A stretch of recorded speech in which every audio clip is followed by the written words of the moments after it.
Bonjour, je suis Thibaut, j'ai 28 ans et je vais vous raconter mon histoire.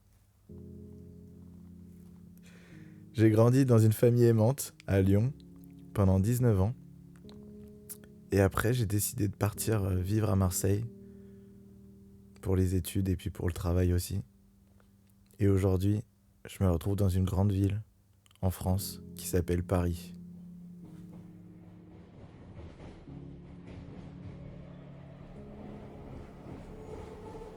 Quand je suis rentré dans la vie d'adulte, j'avais une vision très classique et normée du bonheur.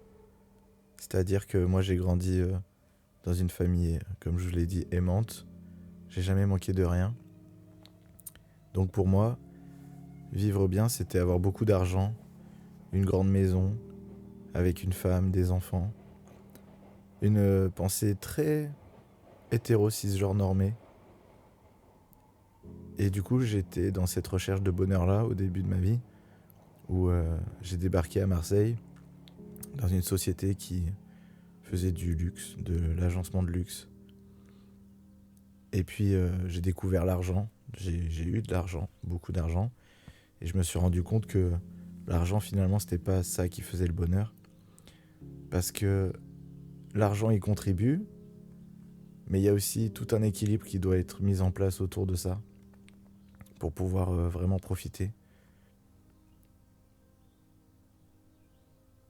Moi je pensais avoir beaucoup d'argent pour vivre, et en réalité vivre c'est pas forcément qu'avoir de l'argent. J'étais persuadé que mes valeurs dépendaient de ce que je possédais. 21 décembre 2020, les premiers cas de Covid arrivent en France. Moi, j'allais en vacances, c'était le début des vacances. C'était un vendredi. J'étais en repas de fin d'année avec ma boîte. J'avais pris rendez-vous chez le médecin juste avant de devoir rentrer à Lyon le soir pour fêter Noël en famille. Juste un petit contrôle de routine parce que j'avais une petite toux. Je sors du restaurant où on a fait la fête. Je me dirige chez le médecin. Et là, le médecin me dit « Écoutez, monsieur, il va falloir qu'on fasse des éléments complémentaires, des recherches avancées, parce que vous avez un petit souci là. » Je dis « Ok, pas de souci. » Il m'emmène dans un centre avec un électrocardiogramme. On me fait l'électrocardiogramme. Des pompiers arrivent. Ils m'emmènent à l'hôpital. On me fait passer plein de tests, des radios, des scanners. Et puis après, on me met dans une chambre, on me fait attendre. Moi, je capte qu'il y a un truc qui va pas. J'appelle mes parents qui sont à Lyon à ce moment-là. Je leur dis, écoutez, là, je vais pas pouvoir prendre le train. Je suis à l'hôpital. Je sais pas ce qui se passe, mais ça sent pas bon. Mes parents me disent, ok, Thibaut, on prend la voiture, on arrive. Moi, je suis seul dans cette chambre-là et j'attends.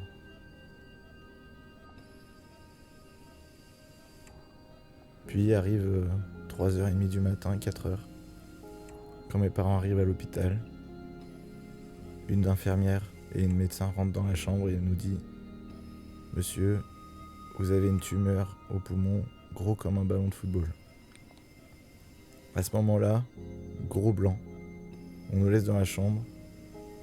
On commence à me faire des tests. Mes parents me disent il faut qu'on y aille. On nous éjecte de l'hôpital. Moi je dis ok.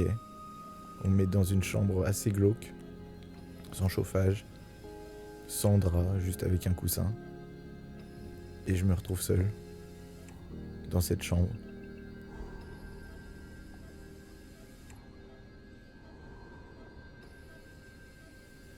Et puis après, vient 8h du matin. Il y a un médecin qui rentre dans la pièce.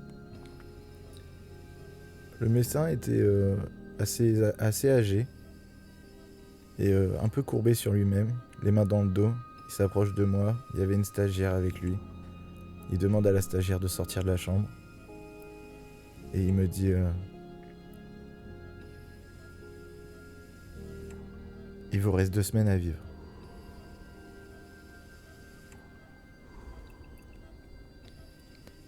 À partir de ce moment-là, ma première réaction était directe. Je lui ai dit, est-ce que vous êtes sûr de ce que vous me dites là? Parce que si c'est ça, je vide tout mon compte en banque, j'emmène ma famille, mes proches, mon meilleur ami, ma mère, mon père, ma sœur. On va s'exiler sur une île déserte et je vais mourir juste entouré d'eux sur une plage déserte avec des tortues. À partir de ce moment-là, le monsieur m'a dit « Non, écoutez, on va quand même faire des examens complémentaires pour voir ce que c'est réellement. Et puis on vous dira à ce moment-là. » Les 2 jours arrivent. On fait plein d'examens. Et finalement, on me dit qu'on va me sauver. Je répète la même phrase en leur disant « Est-ce que vous êtes vraiment sûrs de ça ?» Eux me disent que oui, ça va être dur, mais qu'ils sont capables de le faire. Et à ce moment-là, dans ma tête, j'ai un switch total où je me dis « Ok, et bah ça y est, ça va être le combat de ta vie. Il va falloir tout donner, mais tu sais au moins pourquoi tu le fais. Pour vivre. Je veux plus fuir, je veux juste me battre. » À partir de ce moment-là, tout est allé très vite. Ils ont mis en place un protocole de guérison. Moi, dès le début, j'ai dit à mes parents que je voulais rester à Marseille. Parce que eux voulaient que je fasse ma chimio à Lyon pour être plus proche de eux et de mes potes d'enfance, de ma famille. Mais moi, je voulais pas. Parce qu'à Marseille, j'avais tout. J'avais une chose essentielle pour moi. J'avais le soleil. Et puis la chambre dans laquelle on m'avait mise, dans ma chambre stérile de chimio, c'était une chambre avec la vue sur la bonne mer. Donc c'était naturel pour moi de devoir rester là-bas. Ça me donnait de la force pour me battre, justement. Le soleil, ça a toujours été quelque chose d'important pour moi parce que ça représente les vacances, le voyage. Et du coup, de le voir au quotidien, c'est un peu comme si j'étais tout le temps en vacances, mais enfermé.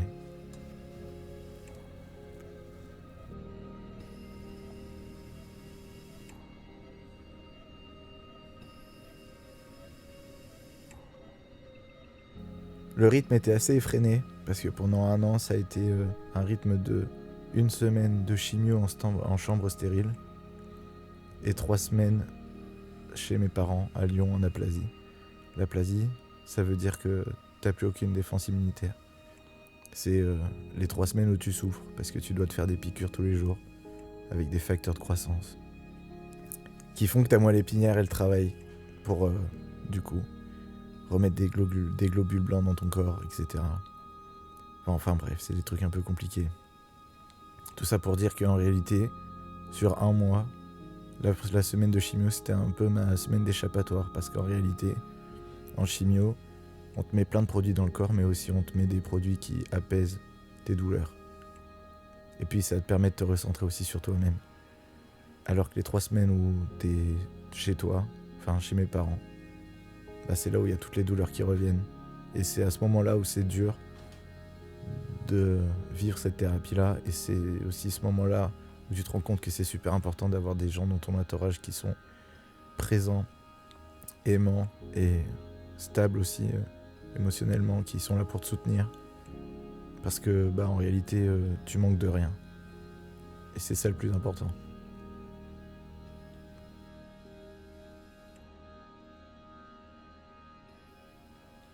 Mes proches, j'ai eu la chance là-dessus, c'est que tous mes proches se sont mobilisés. J'avais des potes qui venaient me voir à l'hosto, etc. En plus, c'était compliqué avec la période de Covid, où ils devaient aller dans des sas pour se décontaminer avant de me voir. Il y a un truc qui était très important, moi, dans mon protocole de chimio, c'est que ce qui m'a aussi sauvé, c'est la nourriture. Je sais pas pourquoi, mais en chimio, je me transformais en femme enceinte. C'est-à-dire que j'avais des envies incessantes de nourriture. J'en rêvais même la nuit. Il y a des fois, je rêvais de purée avec de la saucisse et j'appelais ma mère le matin en lui disant « Excuse-moi, mais Mams, est-ce que tu peux me faire ce plat-là, s'il te plaît, j'en peux plus là ?» Elle arrivait avec le plat, je le dévorais. Des fois, je savais qu'il y avait des potes qui allaient passer dans l'après-midi, je leur disais « S'il vous plaît, j'ai besoin de parmesan ».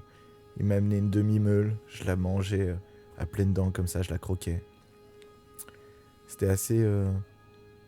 assez cool de voir que mes potes ils prenaient soin de moi. Et c'est à ce moment-là aussi que tu te rends compte l'importance de l'entourage. Et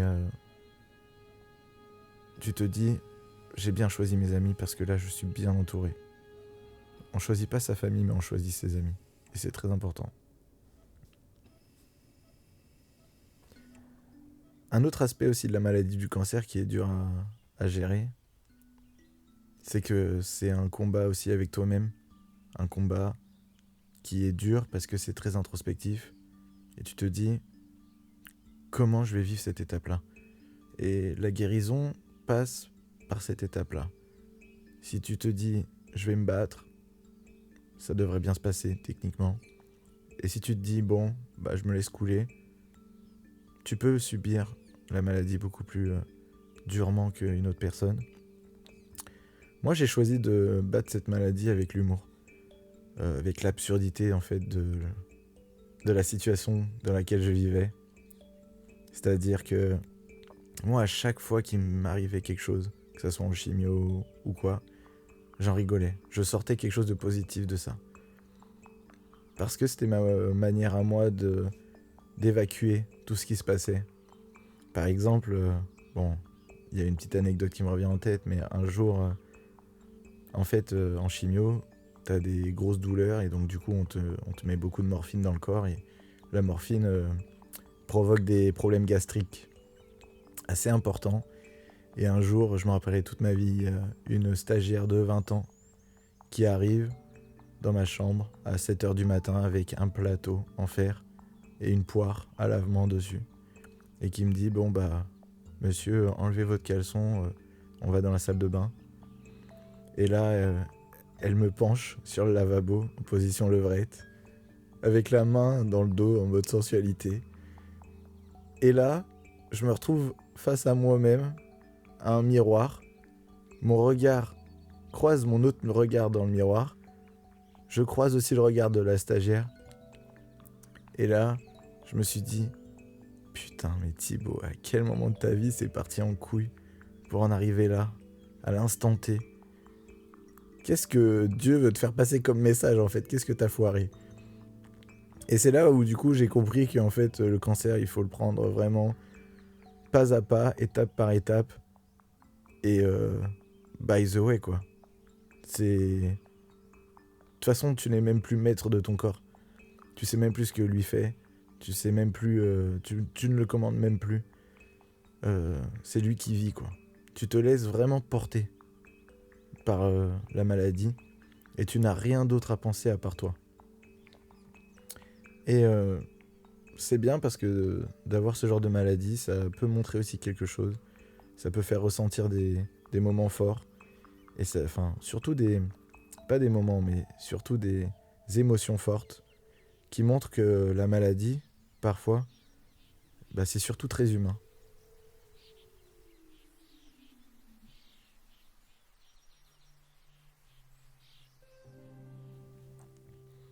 Et puis arrive les 1 an, et à la fin des 1 an, on te dit ça y est, c'est bon, la tumeur est nécrosée, tu vas pouvoir revivre normalement.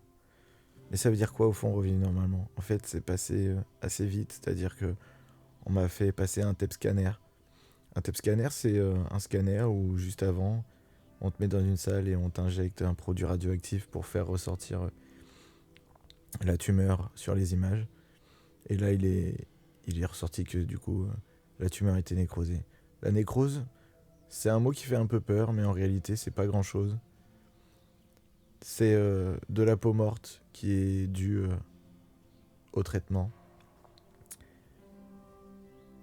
Et au moment où on m'a annoncé la mort de la tumeur, déjà, je me suis rendu compte que les médecins, ça ment pas toujours. C'est pas comme des menteurs d'arracheurs de dents. Mais c'est important de préciser que les médecins, c'est super important pour la société. Je me suis retrouvé un peu nu, en fait, quand on m'a annoncé que ça y est, j'étais en rémission. Parce que je me suis dit, ça veut dire quoi être en rémission? Être en rémission, ça signifie que pendant 5 ans, on va quand même te garder sous surveillance, mais que normalement, c'est terminé. Et au bout de 5 ans, arrivera la guérison, et la guérison signifiera que c'est fini, ça sera fini pour de bon. J'ai eu une explosion émotionnelle de me dire que, effectivement, la rémission, c'est super, c'est bien, mais ça peut quand même revenir. T'es toujours en suspens. Tu te poses toujours la question de qu'est-ce qui peut arriver, qu'est-ce qui peut pas arriver. Et puis au final, arrive la guérison. 5 ans après, tu te dis ok, ça y est, là c'est vraiment fini. Et tu as ce choc de maintenant je vais pouvoir vivre pleinement. Ça va être ma putain de vie.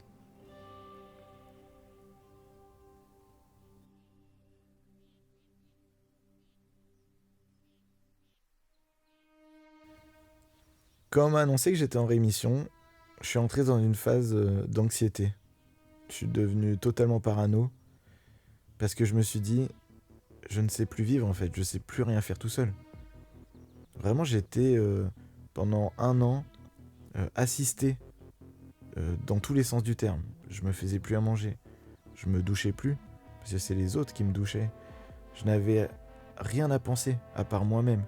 En fait, j'étais devenu quand même très égocentrique sur moi-même, c'est-à-dire que quand tu fais face à une maladie comme ça, tu n'as rien d'autre à penser à part toi-même. Et donc c'est très difficile quand on te dit c'est fini, de se dire que ok, il faut que je réapprenne totalement à vivre seul en autonomie. Ça peut être bête, hein, mais de se dire ok, bah là je vais pouvoir sortir avec mes potes ce soir. Ou alors il va falloir que je me fasse à manger, parce que quand je vais rentrer à 20h ou quoi, personne m'aura fait à manger. Réapprendre à avoir ce plaisir-là de faire les choses par soi-même, pour soi-même. Ça a été un peu compliqué.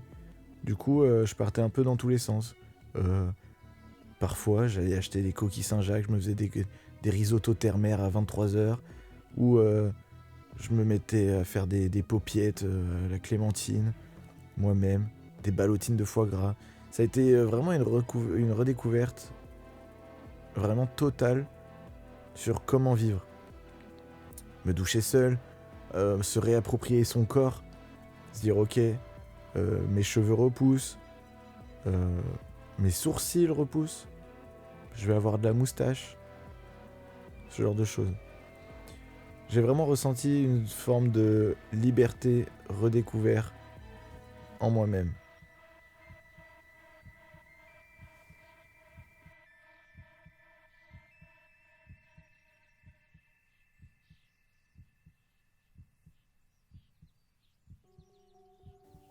Après est très vite revenu le retour au travail. Ça m'a beaucoup aidé de reprendre le travail, parce que ça m'a permis d'avoir une phase de reconstruction et d'ambition. C'est-à-dire que quand j'arrivais au travail, j'avais envie de prouver. J'avais envie de dire ok voilà, ça y est, c'est un nouveau départ, c'est le nouveau Thibaut qui est là, vous avez plus le même Thibaut qu'avant devant vous. Et je vais vous prouver que bah j'existe, je suis là, et ça va ça va taper comme on dit. Mais ça m'a beaucoup aidé aussi à reprendre goût à ma vie, de travailler, ça m'a remis dans les relations humaines, ça m'a permis de me remettre à fond dedans, en fait, de trouver un objectif à faire. J'avais besoin à ce moment-là de me fixer des objectifs et de me dire ok, maintenant on va reconstruire pas à pas avec des objectifs, d'abord petits, puis après gros, etc. Et c'est à ce moment-là où j'ai demandé à mon patron de me donner plus de responsabilités. Parce que j'étais conducteur de travaux, mais j'avais besoin de chantiers plus gros. Et là, il m'a mis sur le plus gros projet qu'il avait sur l'agence de Marseille.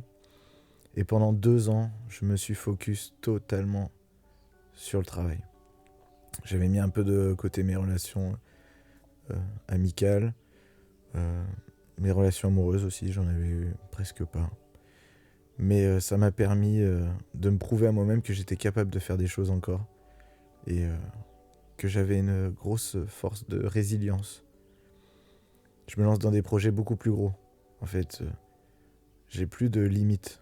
Je me suis dit que les propres limites qu'on avait, c'était celles qu'on se mettait à soi-même. Et donc, j'avais envie de prouver, tout simplement.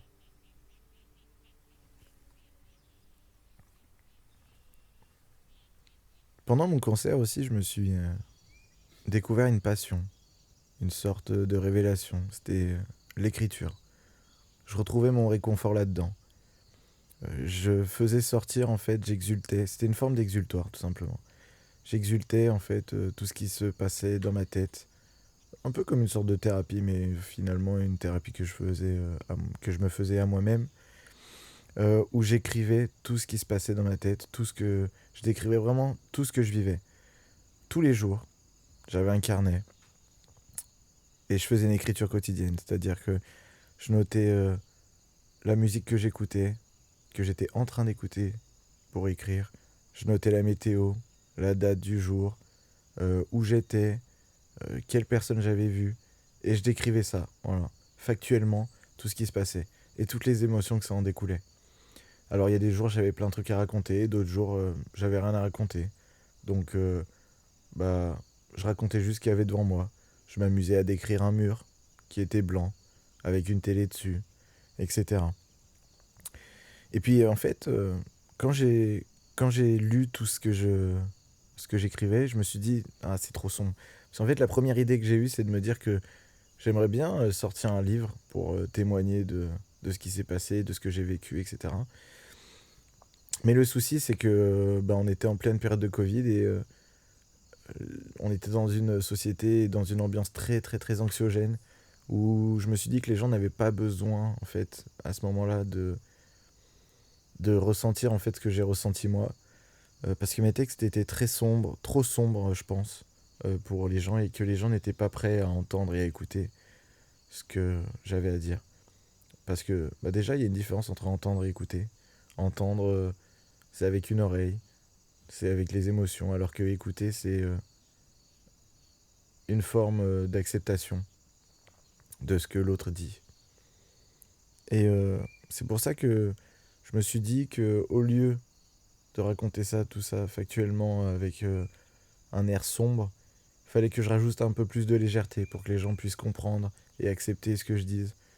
Donc je me suis lancé dans des sortes de blagues, ce que moi je pensais appeler des blagues.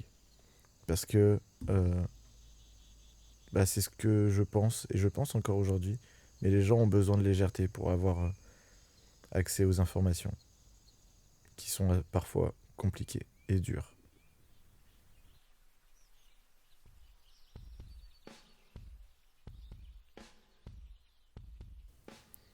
Et puis arrive un jour d'août où mon meilleur pote vient sur Marseille, on se balade dans la rue, et puis là je vois un truc sur le côté gauche, c'est un bâtiment où il y a écrit en travaux et une affiche ouverture prochaine Comedy Club.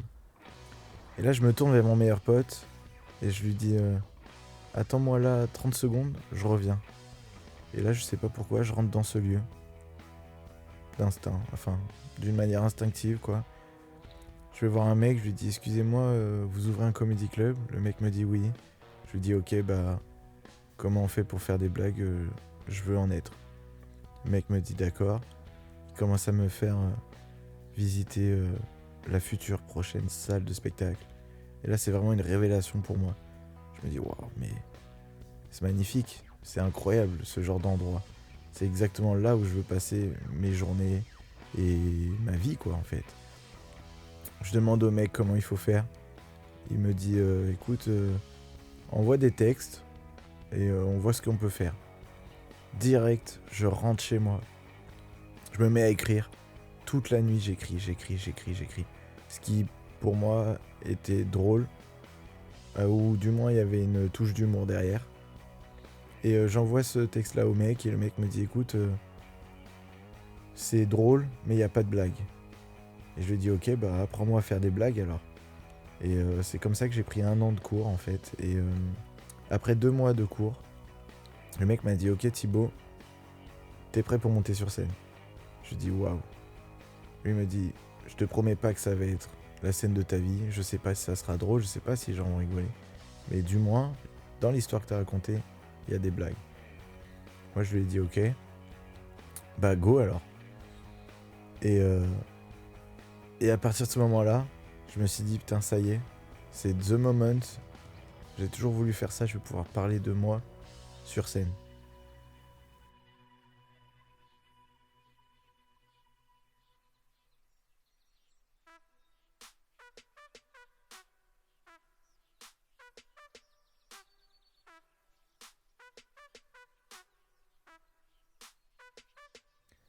Et là arrive la première scène.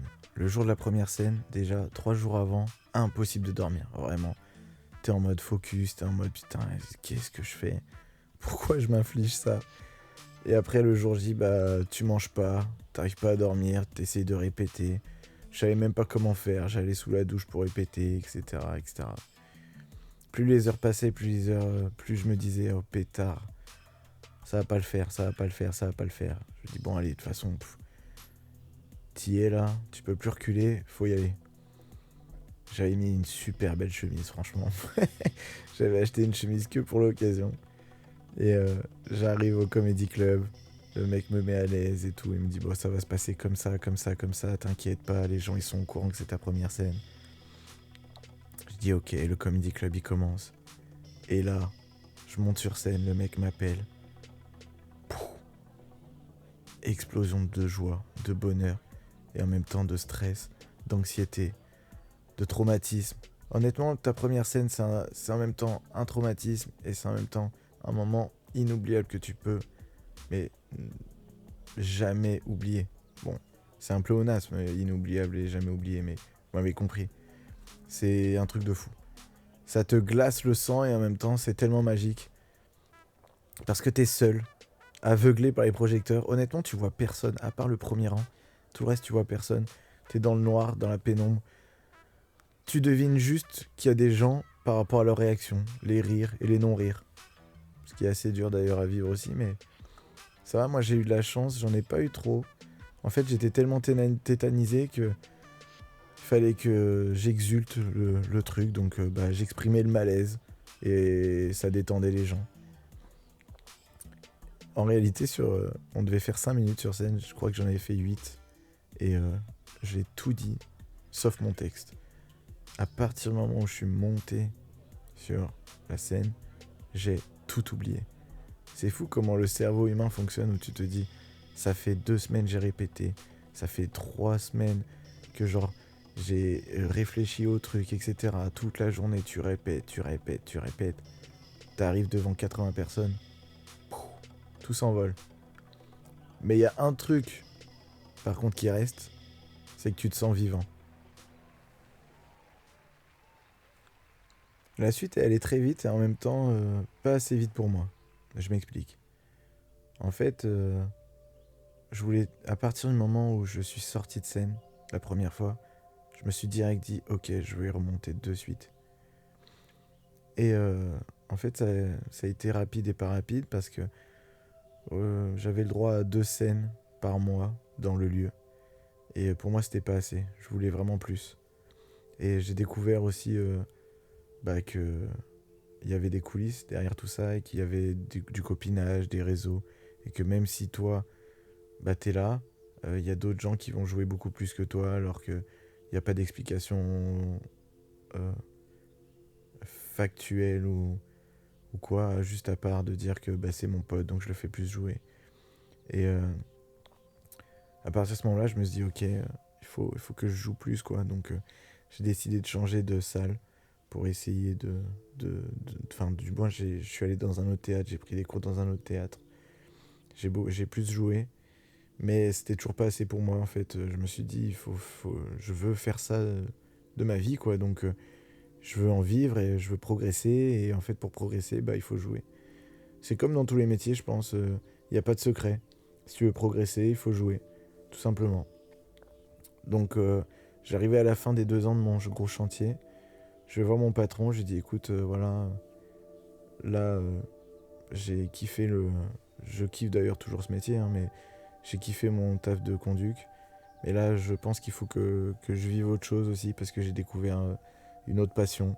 Et je veux savoir vraiment si je veux faire ça de toute ma vie. Et pour savoir ça, il faut que je m'y consacre pleinement à 100%. Donc je vais partir de la boîte pour un projet perso, mais pas pour aller dans une autre boîte de conducteur de travaux ou quoi que ce soit, ça n'a rien à voir.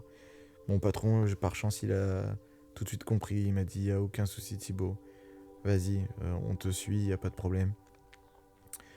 Et donc à partir de ce moment-là, j'ai fait ce que j'avais à faire et j'ai kiffé le faire. C'est-à-dire que je me suis lancé dans un tour de France des comédie clubs. J'ai fait, je crois, une 250aine de scènes pendant 1 an et demi dans 29 villes différentes. Je les ai pas comptées exactement, mais grosso modo c'était ça. Et j'ai kiffé, c'était incroyable. Je jouais tous les soirs dans plein de villes, parfois même 2, 3, 4 fois par soir. C'était incroyable. Vraiment, En fait, c'est pas descriptible la manière de vivre de sa passion. C'est vraiment quelque chose qui te prend aux tripes. Et qu'importe si la scène en soi elle se passe pas bien ou alors elle se passe bien, c'est très aléatoire. Hein. Il y a des fois j'ai fait des bides, des fois j'ai pas fait de bides, des fois j'ai tout pété, des fois j'ai pas tout pété. Et c'est comme ça, mais à chaque fois que je sortais de scène, je me disais ok putain, bon, c'est trop bien, c'est pas trop bien, c'est pas grave, je kiffe ce que je fais en fait. Ça a duré 1 an, et pendant ces 1 an, j'ai aussi découvert la dure réalité du métier. C'est que si tu veux en vivre, il faut avoir du talent, il faut avoir des contacts, il faut avoir des capacités à plaire aussi. Parce que c'est pas donné à tout le monde de plaire aux gens. Et puis aujourd'hui, c'est très difficile de vivre de ce métier. Parce que si t'es pas ami avec un tel, tu peux pas avoir accès à telle scène. Ou alors si t'es pas assez bon, si ton texte ne parle pas assez aux gens, on va pas te mettre en avant. Parce qu'en réalité, l'humour, c'est très subjectif. T'aimes ou t'aimes pas, il n'y a pas d'objectivité, il n'y a pas de t'es drôle, t'es pas drôle. Il y a des gens qui vont te dire c'est factuel, c'est drôle, mais moi j'y crois pas.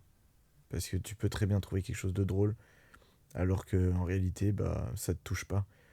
L'humour, faut pas oublier que c'est un sentiment en réalité. C'est un sentiment émotionnel qu'on vient déclencher dans ton cerveau. C'est une mécanique, hein. Et on- chaque personne a sa propre sensibilité. C'est ça qu'il faut essayer de trouver à déclencher chez les gens.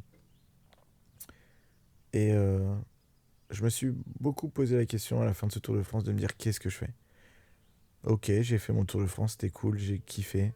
Est-ce que je continue, est-ce que je continue pas, est-ce que je retourne en tant que conducteur de travaux ou est-ce que je m'obstine à essayer de continuer de vivre du stand-up parce qu'en réalité, j'en vivais pas, hein, j'étais au chômage, etc. Et arrivant au bout du chômage, je me dis ok, là ça y est, je prends ma décision, je monte à Paris, je vais essayer de percer et de vivre pleinement du stand-up. Parce que je veux plus survivre, je veux vivre.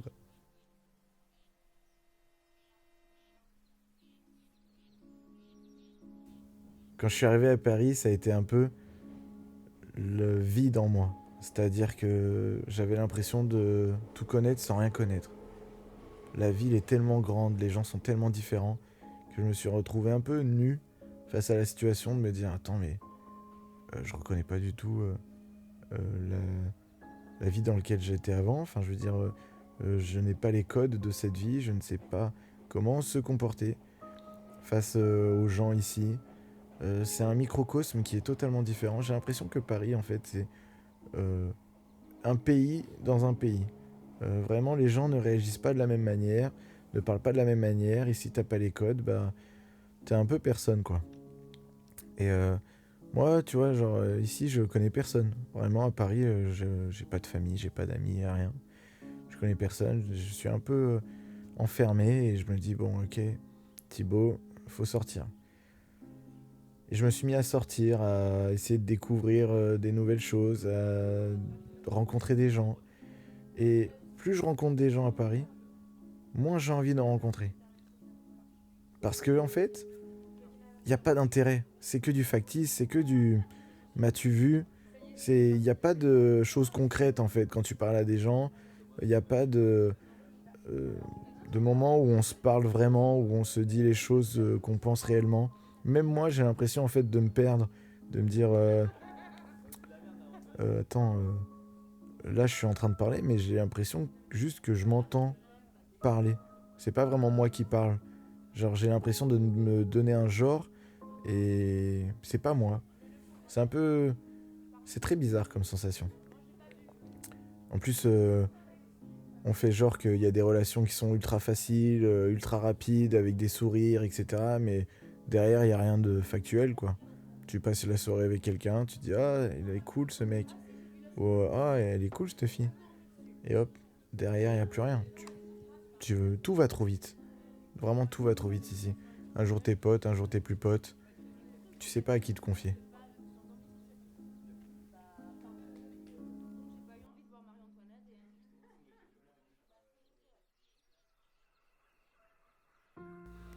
Aujourd'hui, je suis à Paris et j'ai tout pour être stable.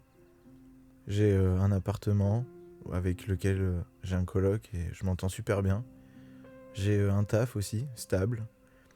Aujourd'hui, le seul truc qui me manque dans ma vie, c'est une relation. Une relation émotionnelle. Euh, Avoir une copine. C'est le seul truc qui me manque aujourd'hui, je pense, pour avoir une stabilité parfaite dans ma vie. J'aimerais être en couple. Euh, J'aimerais rencontrer quelqu'un parce que pour moi, le bonheur, comme je l'ai dit au début, c'est un équilibre à trouver. Un, un appartement, une situation stable. Qu'importe avec qui tu le fais, qu'importe ton entourage. En tout cas, il faut qu'il y ait une sorte d'équilibre. Tout est une question d'équilibre. Et le souci, c'est que ici, j'ai vraiment du mal à rencontrer justement des personnes comme ça qui veulent se poser. Moi, en fait, je suis dans une phase où déjà j'aime les personnes un peu plus âgées parce que je sais pas pourquoi j'ai toujours été attiré par les personnes plus âgées que moi. J'ai l'impression que justement la stabilité, elle arrive, la stabilité émotionnelle dont je parle, elle arrive à un certain âge. Quand t'as 20 ans, 22 ans, t'es tout feu, tout flamme, etc. Et pour moi, la vieillesse est signe de sagesse.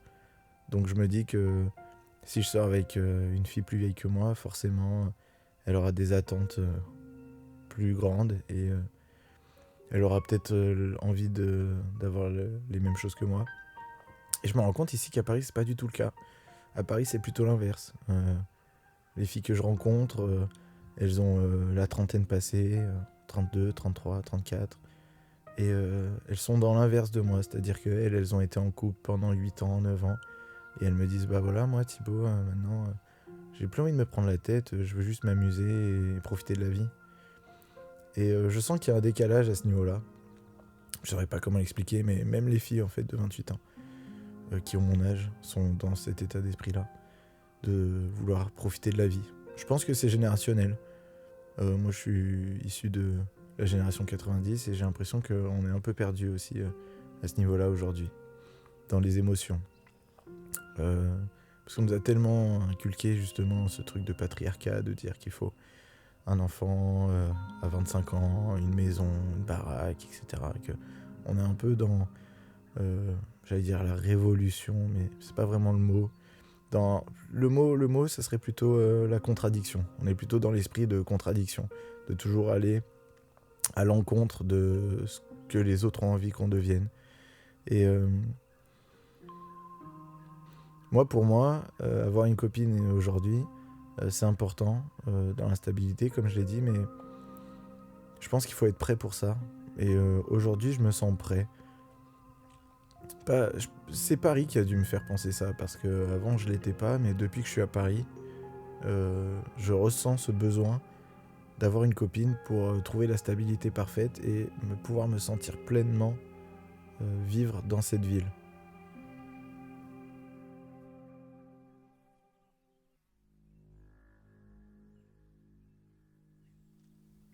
Le souci que j'ai et que j'ai toujours eu dans ma vie, c'est que je me suis toujours pris des râteaux. Je me suis même toujours pris des râteaux. par les filles qui me plaisaient vraiment. Je suis jamais sorti réellement avec une fille qui me plaisait ou que j'avais entre guillemets choisi moi-même. C'est toujours été des filles qui voulaient de moi, pas moi qui voulais d'elles.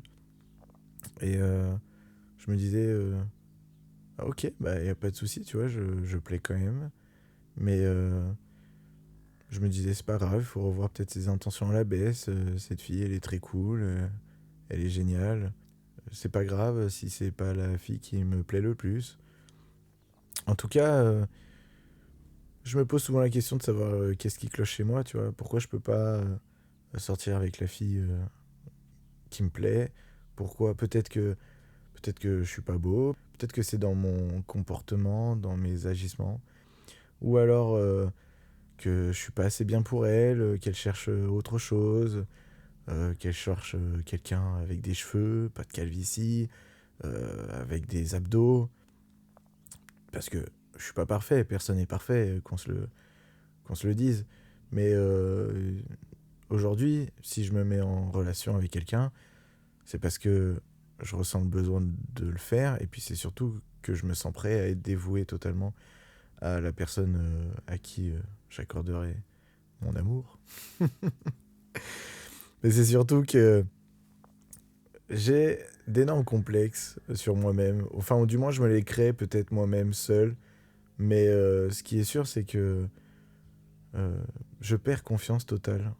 Je perds totalement confiance en moi à partir du moment où une fille me plaît. Je perds tous mes moyens. Et je commence à me poser plein de questions. De me dire, ah, je vais pas lui plaire parce que si, je vais pas lui plaire parce que j'ai une calvitie, je vais pas lui plaire parce que j'ai la bedaine, je vais pas lui plaire parce que je boite, parce que effectivement, il y a des trucs qui se voient et des trucs qui se voient pas, il y a des blessures profondes et des blessures de surface, il y a des choses qui se voient, des choses qui se voient pas. Par exemple, effectivement, moi j'ai un petit souci à la jambe où c'est vrai que ça se voit, je boite, j'ai un... Bon, on va retomber, on va retomber dans le pathétique, mais j'ai ce qu'on appelle une hémiplégie à la naissance, c'est-à-dire qu'en gros, mon cerveau n'a pas été irrigué pendant un certain temps. Et donc, du coup, ça a développé en moi euh, le fait que ma jambe droite ne fonctionne pas très bien. Et donc, je boite un peu. Et donc, quand une fille me plaît, je me dis, oh pétard, ça y est, je suis sûr qu'elle va me dire non parce que je boite et que ça va être la loose de sortir avec un mec qui boite. Va falloir supporter ça, le regard des gens dans la rue, etc., etc. Alors que plein de gens me disent que ça se voit pas et que ça se remarque pas, mais je sais pas pourquoi, mais moi dans ma tête, inconsciemment, je me pose cette question-là. Et l'autre jour, je me suis dit, cette fille, elle me plaît vraiment, mais j'ose pas lui avouer qu'elle me plaît parce que je sais pas comment elle va le prendre, le fait que je vais lui dire qu'elle me plaît. En fait, j'ai vraiment peur, j'ai une peur absolue du râteau. Ça me terrifie de dire à une fille qu'elle me plaît et qu'elle me dise Thibaut, bah, moi c'est pas réciproque. D'un côté, ça sera un de plus, et de l'autre, ça sera toujours une déception. Ça sera encore une déception, et ça sera toujours la même boucle qui tourne en rond. Et du coup, je me dis à quoi bon? À quoi bon dire à cette fille qui me plaît qu'elle me plaît, si c'est pour que le résultat il soit toujours pareil au final? C'est assez étrange. Mais en tout cas, moi, j'espère que je la trouverai. Et que un jour, une fille, je dirais qu'elle me plairait vraiment. Et que ça sera réciproque. En fait, je m'interroge sur mes valeurs. Ou du moins sur ma valeur à moi personnelle. Sur ce que je mérite. Est-ce que je suis capable de réussir dans le stand-up? Est-ce que je suis capable d'en vivre? Est-ce que j'ai assez de force de travail pour pouvoir y arriver? Est-ce que je le mérite, tout simplement? Parce que mériter quelque chose, ça veut dire quoi? Ça veut dire avoir assez travaillé, avoir assez galéré pour pouvoir accéder à cette chose, à ce but ultime. Hmm. Oui, j'ai survécu à un cancer, oui.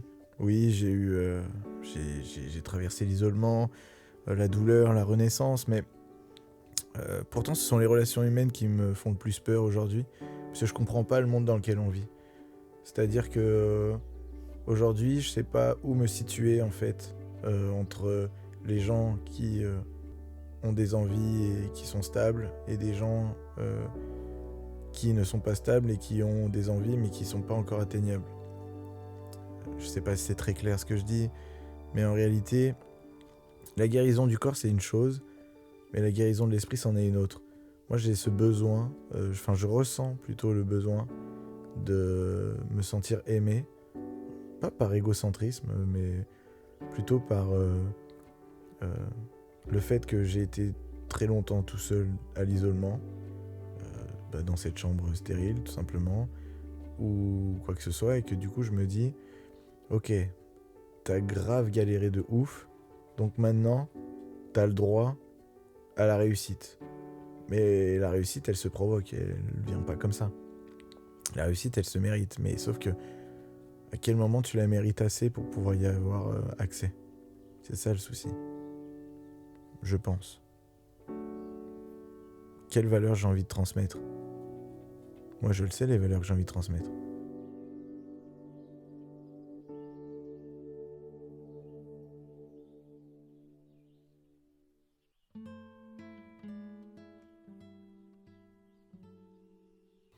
Pour terminer, je voulais rester sur une note positive, objective et de fraternité, en disant que je pense qu'on a tous des différences, on a tous des fragilités, visibles ou invisibles, individuelles, collectives. On a tous des questions qui nous rongent, mais on n'a pas besoin de se fixer des limites. Parce que pour moi, les seules limites qu'on a, c'est celles qu'on se fixe. Et aujourd'hui, je vis dans une ville immense, dans la foule, comme dirait Edith Piaf, dans la solitude, dans le doute. Mais c'est pas grave. L'important, c'est de continuer d'avancer, pas malgré ma jambe, mais avec elle.